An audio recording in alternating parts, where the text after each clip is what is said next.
আরে আরে কি আমার জানুরে বাঁচাইতে হলে তো 2টা ডায়মন্ড লাগবে। এখন যে আমি কি করি? আচ্ছা যাই হোক, আমার যতটাই কষ্ট হোক আমার তো জানুরে বাঁচাইতেই হবে। আমি এই গুহার ভিতরে খুঁড়ে দেখি তো আমি কোনো ডায়মন্ড পাই কিনা। আরে আর কি, আমার তো অনেক কষ্ট হইতেছে, তারপরেও আমাকে খুঁড়তেই হবে, আরো খুঁড়তে হবে। দেখি তো, আরে বাস, এই তো আমি একটা ডায়মন্ড পেয়ে গেছি। এটা নিয়ে তাড়াতাড়ি চলে যাই।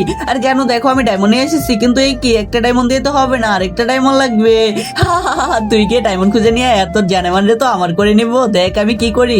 আরে এই তো আমি আরেকটা ডায়মন্ড পেয়ে গেছি, এটা নিয়ে গেলেই হবে। আরে তুই ডায়মন্ড নিয়ে কোথায় যাচ্ছিস? ডায়মন্ডটা আমারে দিয়ে দে, আর তুই এই গুহার ভিতরে বন্দি হয়ে পড়ে থাক।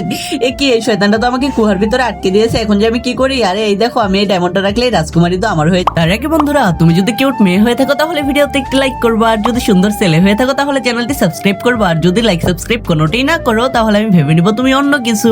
আর অবশ্যই কমেন্টে তোমার নাম লিখে যাবা। আরে রাজকুমার, তুমি আমাকে বাঁচিয়েছো? আরে না না, এই রাজকুমারটা তোরে বাঁচায়নি, এ তো একটা শয়তান। শোন, আমি তোরে বলছি কি হয়েছে। তোর রাজকুমার তোকে অনেক কষ্ট করে বাঁচিয়েছিল, কিন্তু এই শয়তানটা তোর রাজকুমারকে ওই গুহার ভিতর আটকে রেখে ডায়মন্ড নিয়ে পালিয়ে এসেছে।